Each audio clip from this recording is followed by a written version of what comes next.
Why do Democrats love sanctuary cities so much? When you're looking at a lot of these cities that are literally bursting at the seams, New York City, Chicago, Denver, now San Diego, just to name a few, the mayors of these cities, even the governors of these states, they're not calling on the president to close the border or to slow the amount of people coming. They keep just asking for more money, and you scratch your head thinking to yourself, okay, but that's not solving anything long term, and this problem seems to be getting worse. Well, I think I know why, and here it is. So this big mass migration thing, it's happening all over the world. It's not just the US, and in my opinion, it's a very man-made problem.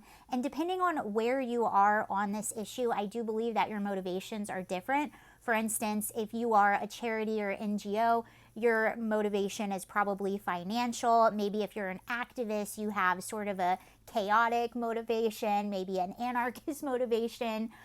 Or if you're a security guard, a restaurant owner, a hotel owner, your motivation would be financial. But what is the motivation behind these mayors and governors? Why would you want this to happen in your city? Well, I think it's a few different reasons. So a lot of these cities and states the past few years have seen massive population declines. New York City, California, even Denver. So this was Denver's population decline, and they're saying it's because people are growing up and having kids and moving out of the city. Well, I actually have friends on the ground that are saying no, people just do not want to live in downtown Denver anymore due to all of the things that are happening. There's a lot of homelessness, a lot of problems. So they're seeing a population decline. New York State, it lost about 1 million people. And California, this number is a little bit deceptive because this is only 1 year, but over the past few years, they've also lost about 1 million people. And several things happen when you lose population. The first thing that happens, you lose tax revenue, which stinks. That's how you fund your government, your infrastructure, your public services, all that. You also lose political power. And what do I mean by political power? Well, you lose congressional seats. California lost congressional seats due to their population decline. So that's Democratic seats that were lost. You're also losing electoral power. And here's what I mean about that. Our federal elections are not decided by popular vote. They're decided by state electorals.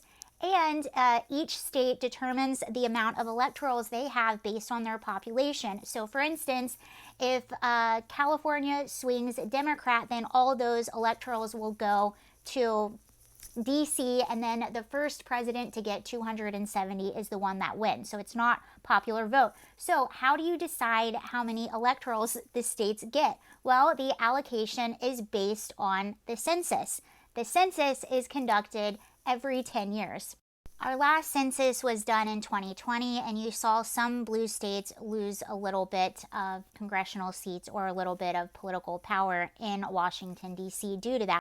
So how does that tie in with sanctuary cities? How does that tie in with the border and this issue? Well, I think it's laid out pretty well here.